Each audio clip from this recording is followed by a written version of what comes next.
السلام عليكم أهلا وسهلا فيكم في الدرس الأول or the first lesson in the second book of the Madinah book series.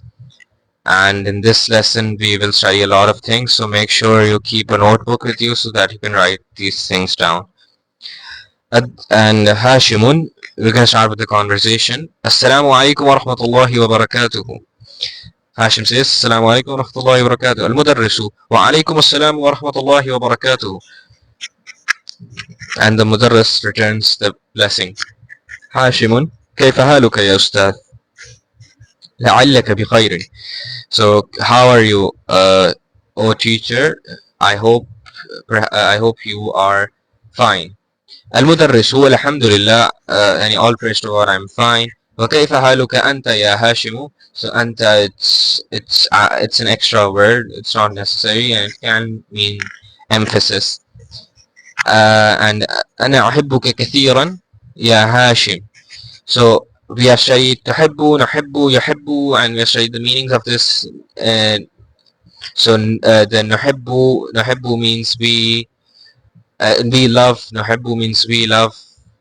يحب means he loves, and تحب means she loves or you love, singular based on the context. إنك طالب ذكي ومجتهد وذو خلق. من باكستان أنت أم من الهند يا هاشم؟ إنك is indeed you are. So before translating the sentence, we're going to study the highlight or the main part of this of this lesson. So before studying about the word inna, we're going to first study what is the اسم يعني what is a جملة اسمية. So جملة اسمية is basically the nominal sentence, and as you might have guessed from the name of the word, it's jumla, which is sentence, and ismiya, it's nominal or it's related to the ism. So it's the ism sentence. It's hard to translate into English, so we're gonna stick with a nominal sentence. An example of that is اللغة صعبة. As اللغة صعبة. The language is hard.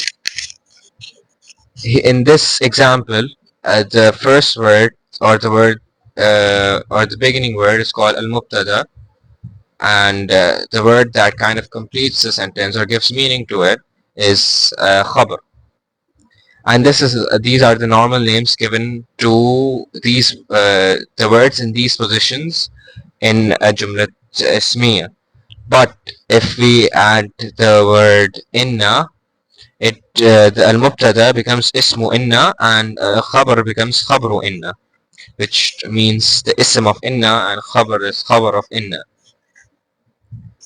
So the main thing you guys should know about inna is that when an inna is added, and so the ism inna becomes, and the ism inna becomes mansoob, or it takes a fatha. But if there's a pronoun, it takes a fatha, but in pronouns it changes. So we're going to study that in the following lines. So for example, in this case, so inna, by the way, means it is normally translated into English as indeed or verily, and in Arabic it means and it signifies ta'keed, or like emphasis, or removing doubt about anything. So indeed you are amazing, indeed you are very hardworking. And la'alla, and I did not explain to you guys the meaning of the word la'alla, since it's linked to inna in the sense that it is from the kind of, you can say, the family of inna. It's called akhwatu inna, or sisters of inna, and it can have two meanings, but for now it just means perhaps. So for example, in this sentence we studied innaka. So inna with the يعني الضمير المتصل إنك so the إنك the ka becomes so إنك so the ka basically is the مبتدا or the for this in this scenario, and since it is a pronoun, it will not become marfu, sorry, it will not become mansub, and it just is the way it is. So إنك طالب ذكي ومجتهد وذو خلق. Indeed, you, innaka, and as we have seen in the previous sentence, when we are going to use لعل with any, if you want to say you are perhaps you are doing well, or when we want to use it with let's say if you want to say you are doing, perhaps you are doing well, or indeed he is doing great, then we are going to use the dhamir as we have seen in these two examples. So لعلك بخير, I hope you are well. إنك طالب ذكي, طالب is student, ذكي is smart. إنك طالب ذكي, indeed you are a smart student. ومجتهد, you're hardworking. وذو خلق, so ذو basically means صاحب, it basically means the owner or possessor or the one. No, the one may be a bad translation since it may conflict with the alladhi translation, but you can also translate it to the one or the possessor. So you have, or you possess khuluq, or any good manners. من باكستان من باكستان أنت أم من الهند.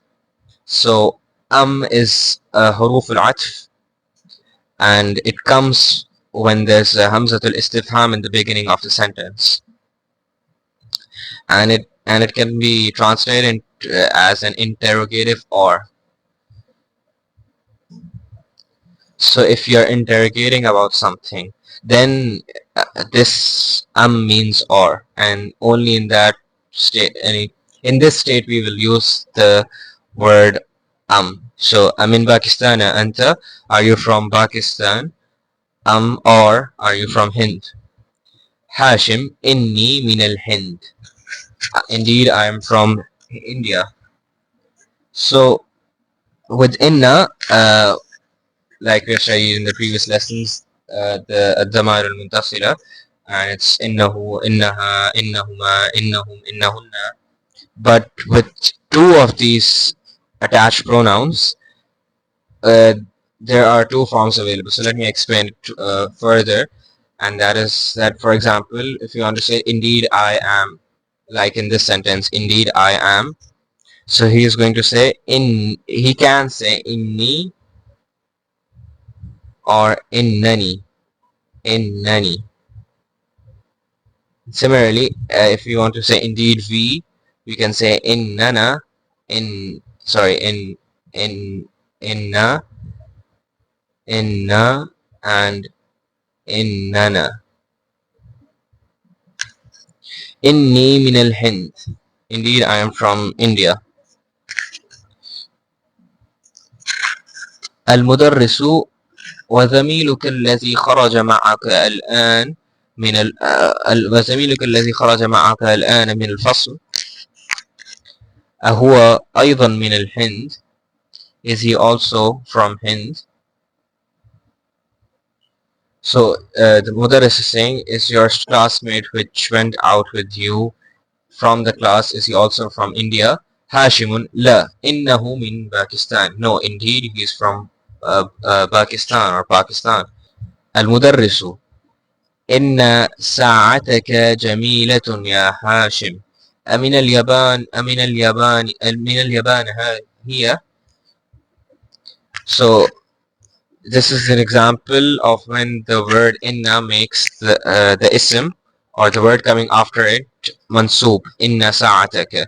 So the default case, as we have studied multiple times in the previous book, is the marfu case, but in this case it's mansub because of the word inna. Hashimun, la, innaha min al Hind. No, indeed it is from Hind. أغالية هي أم رخيصة. Is it expensive or cheap? هاشم إنها رخيصة جدا. Indeed it is very cheap. So غالية هي, so this is حمزة الاستفهام. is it expensive or is it cheap? إنها ب100 روبية فقط. Indeed it is for 100 rupees only. So مئة can be written as like this without the alif or with the alif. I prefer to pronounce it without the alif, but you can do it with the alif. إنها بمئة روبية فقط.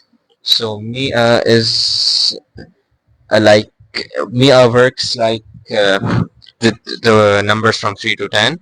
So يعني it can get the كسرة or فتحة or ضمة. نعم, it can get the فتحة كسرة ضمة, and the word that comes after it is the مضاف إليه. It will have the kasra always. But a thing that you guys might have noticed is that when we studied the arqam or numbers in Arabic, from 1 to 2 it acted like a nat or man'ut, and it was pretty straightforward. And from 3 to 10, the numbers, from 3 to 10, the ism that came after it was in plural. But that is the thing in Arabic with numbers, is that 1 to 10 is 1 is singular if we use the word now if we use the word one, it's singular. So for example, رجل واحد, one man. But if we use two, it's مثنى, or it's in the dual form. So for example, رجلان كبيران, رجلان اثنان, and اثنان is for emphasis, so two people. And from 3 to 10, it was it was in the plural form. So for example, he said ثلاثة كتب, 3 books, or let's say عشرة, or عشرة كتب. We used the plural form kutub. But from 11 onwards, it returns to singular again. So it becomes, and I don't want to confuse you guys by using the 11 to 100, and there's a reason we started directly from 100, since 11 to 100 has other sets of rules. It has another set of rules which we are going to study in this book. So for now, Mia follows the same rules as the numbers that we studied in Arabic from 3 to 10, but the ism that comes after it, or the ism that it is denoting, it is in the singular form. So إنها بمئة روبية فقط. It is for 100 rupees only. Indeed, it is for 100 rupees only. كم أخا لك يا هاشم? How many brothers do you have, يا هاشم? Hashim says, لي ثلاثة إخوة. I have 3 brothers. المدرسو أطلاب هم? Are they students? Hashim, لا إنهم تجار. No, indeed they are traders. المدرسو كم أختا لك? And how many sisters do you have? هاشم لي 4 أخوات. I have 4 sisters. المدرس أفي الهند هن الآن? Are they in India right now? لا إنهن, no, indeed they are هنا بالمدينة المنورة مع أبي وأمي. No, indeed they are here in مدينة المنورة with my father and my mother. المدرس أطالبات هن, are the students. هاشم لا إنهن مدرسات بالمدرسة الثانوية. So that's it for the conversation, and this is the beginning of the tamarin. أجب عن الأسئلة الآتية. Answer the following questions. You should do these questions by yourselves. And ضع هذه العلامة أمام الجملة الصحيحة، وهذه العلامة أمام الجملة التي ليست صحيحة. So it basically says put this sign in front of the correct sentences, and put this sign in front of the incorrect sentences. And How do we know that? Like, these sentences are not grammatically incorrect, but you have to read the passage and refer to the passage and answer the questions. So تأمل ما يلي. So ponder over what follows. So these are the pause or the, we can say, the permutations or possibilities or combinations with inna. Innahu, innaha, innaha. So it's basically inna with damir al muttasil, and we study the mubtada and ismu inna and khabar. And so if we concise the rules that we have studied quickly, it is that a mubtada is in a nominal sentence, or, or a sentence that does not have a fi'l. It and in, or a normal sentence, let's just keep it simple. In a normal sentence, it mubtada is the first word, khabar describes or completes that word, and if inna comes in that sentence, it becomes ismu, mubtada becomes ismu inna, and the khabar is khabru inna, and the inna makes the mubtada or the ismu inna, it makes it mansoob if it does not have an attached pronoun, and khabru inna is just normal, yani there's no change in case. And la'alla is from the sisters of inna, so it functions similar to inna, in the sense that it also makes the ism, it also makes yani the word mansoob, and if there's an attached pronoun, like in this example la'allaka, it does not make the word mansoob, and it has two meanings, tarajjiyun, or it's tarajjiyun is basically tarajjiyun ishfaqun. So these are the two states in which la'alla is used, and you can use la'alla if you are hoping, if you want, or like in if you want a beloved thing. So if you want a thing to happen, it can be used in that state. And if you yani ishfaq can be described as if you hope that a thing that you dislike does not happen. And we are going to study this in the second lesson probably, and even if we do not study this in the later lessons, I'm going to explain it when we study other rules related to it. So zu means possessor or sahib or owner or naam, and zu khuluqin, and it makes the ism majroor, and for now it makes the ism majroor. Is the interrogative or. So if you're asking a question and you want to give two examples, if you want to give two options between that, you're going to use mi'atu is can be written with alif or without the alif, and means 100, and it functions similar to the numbers 3 to 10, but the ism that comes after it is singular, and similar is alf. So alfun if it's separate, and alfu rubiya. So alf means 1,000, and it works identical to mi'a. So zu, the word zu also has it has the feminine. It's because in Arabic everything has feminine, and then it's plurals and singulars. So for zu it's zaw, and so zu is the masculine singular, and zaw is the masculine plural. So it's plural, it's not dual. And the feminine singular is dhatu, and the feminine plural is zawatu.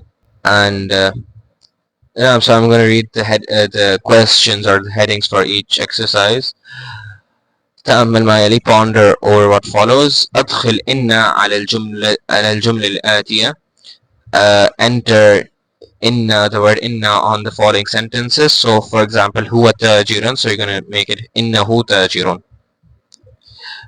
So antum askiya'u, it basically means intelligent, and askiya is one of the patterns of the mamnu' min as-sarf. So innakum askiya'u. اقرأ الأمثلة الآتية, read the following examples. أدخل إن على الجمل الآتية واضبط أواخر الكلمات. Enter inna on the following sentences and say and pronounce or read aloud the endings of those words. So inna sayyarata jamilatun, so that you can get used to it.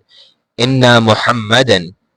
So as we have studied mu'arraf ism, or the word which has the al, but let's say Muhammad. So Muhammad it has the Muhammadun, so it's not mamnu wa nasr or anything like that. So it has a tanween. So inna Muhammadan sallallahu alayhi wasallam Rasulullah. Indeed, Muhammad sallallahu alayhi wasallam is the Rasul is the messenger of Allah. So you should solve this exercise, and a short kind of and a concise any explanation, or we can say an example. It's an example of inna and al-mubtada and khabar is given over here. تأمل المثالين ثم كون جملا مثلهما من الكلمات الآتية. Ponder over the two examples and then formulate sentences by following the pattern. So المثال الأول أمن الهند أنت أم من باكستان? Are you so this particular exercise is for the practice of the word تأمل الأمثلة الآتية لذو. So this means ponder over the examples for ذو.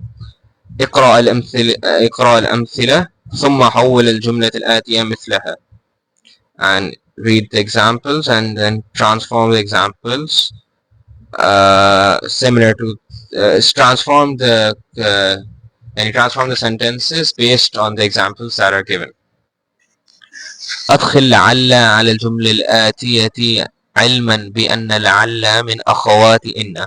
So enter لعل on the following sentences, and considering that, keeping in mind that لعل is from the sisters, is one of the sisters of inna. And this is the last part, or the grammatical part of the sentence. And this is the last part of the sentence. And ghalin. So this is a type of ism, and I'm not going to tell you guys the name of this ism since we are going to study the form of it later on. But ghalin, it's not majroor, it's marfu, and the original word is ghaliyun. It has the ya. So ghaliyun. Now it follows our rules for the yani the marfu majroor, the classic rules for marfu majroor and mansoob. And if let's say if there's a feminine word, it becomes ghaliyatun. So it will have a ta marbuta, ghali. And naam, that's it for this exercise. I hope you this exercise was helpful. Ma'as salam.